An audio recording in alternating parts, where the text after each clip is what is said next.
の部屋はダイナミックミキシングルームという部屋でして、カプコンのサウンドクリエイターであれば誰でも自由に使える部屋となっております。でダイナミックミキシングルームっていうのは、ダイナミックな動的なミキシングルームということなんですけど、インゲームとかゲームのサウンドのミックスに特化した部屋となっております。でこの部屋の設計コンセプトですが、全ての音が聞こえる部屋というコンセプトのもと作られております。でスピーカーは 7.1.4 チャンネルのスピーカーレイアウトで、部屋のサイズもそうですし、機材とか接続とかはすごく直感的でシンプルではあるんですけど、しっかり大音量で 7.1.4 の環境で音が聞こえる部屋となっております。自席にはですね、5.1 の環境が構築されてるんですけれども、ここでですね、各クリエイター、音楽だったりとか効果音のスタッフがですね、ここで実際自分たちが作った音を聞いて、で解像度高くここでどんな感じになってるのかなっていうのを確認したりしてます。あとはですね、開発中のですねゲームをですねここでプレイして実際どんな感じになるか、あと他社さんが発売しているゲームをプレイして研究するみたいな、そんな感じでいろんな利用用途がございます。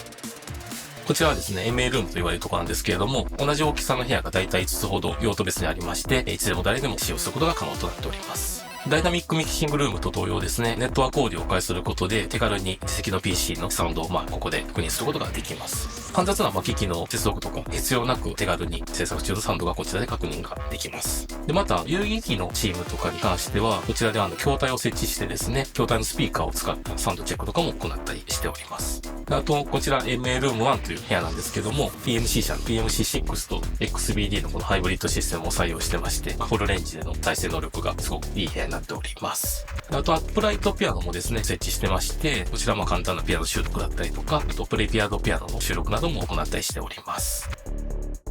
こちらは氷ステージです。この施設はゲームで使う効果音や足音、服の金ずれとか剣撃とかそういう生音を収録するスタジオになってます。クリエイター自身で収録することができるので、思う存分試行錯誤することができます。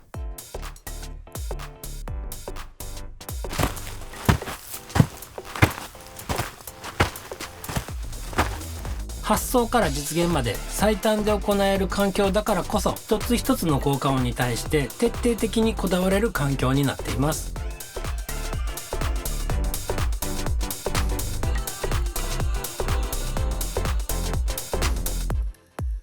はい、ここがダビングステージというスタジオです。カプコンでちょっと珍しいんですけれど、ゲームオーディオミキサーという職種がありまして、このゲームオーディオミキサーという仕事はですね、ゲームの最終アウトプット、ゲームの一番最後の仕上げの部分、このところまでオーディオをしっかりと担保してユーザーの皆さんにお届けしようという、そういう役割を担った、専門部隊なんですけれども、僕らゲームオーディオミキサーが使用し、そしてクリエイターの皆さんと一緒になって、まさにこの部屋で数々のゲームが仕上がっていくというそういう場所です。このダビングステージについてはですね、カプコンのサウンドの中で一番大きいスタジオになるんですけれども、 7.1.4 チャンネル、ドルビーアトモスを代表とするようないわゆるイマーシブオーディオを再生する能力のある部屋となっています。で、特にですね PMC というイギリスのブランドを使ってますけれども、大型のスピーカーを全てのチャンネルに採用して、十分なサイズ感、十分なダイナミクス、十分な音量、そして十分な解像度ですよね。音の解像度、そして全体の立体音響をね十分に聞こえるという状態にする。それによって、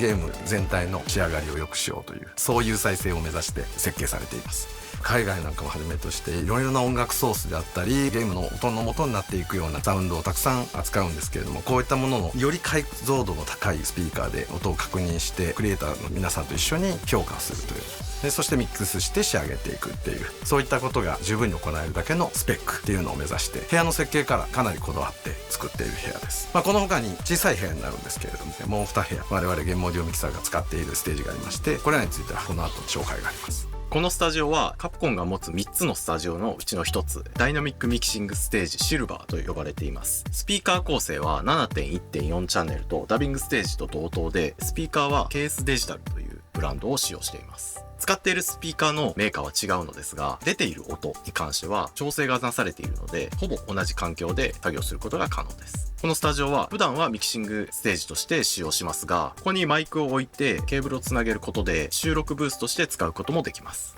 このスタジオはダイナミックミキシングステージゴールドを故障してます。スピーカーはジェネリックのザワンシリーズですね。8341と8331の組み合わせで成り立ってます。基本的に他のダビングステージと同じような用途でカプコンサウンドの最終アウトプットとして設計された部屋です。他にダビングステージとダイナミックミキシングステージシルバーの部屋があるんですけど、このダイナミックミキシングステージゴールドが一番最初にできた部屋で、そこから基本思想が生まれてダビングステージとシルバーが生まれていった経緯になります。特徴はですね、見て取れる通りスイートスポットに対してスピーカーの距離が等間隔で ITIL の規格その通りに作られてます。なので理想感っていうのが他の部屋よりも抜群にいい部屋となってます。ゲームオーディオにおいて SE とかダイアログがいろんな方向に定義するっていうのを捉えやすくなっているので、すごくゲームの調整にマッチした部屋になってるかなと思ってます。部屋のサイズは全然違うんですけど、やれることは基本的には同じようになってまして、ワンマンオペレートが基本にはなってます。ここでゲーム内のエンジンであるとかミドルウェアを使って調整もしますし、カットシーンのミックスも PV のミックスもここでできるようになってます。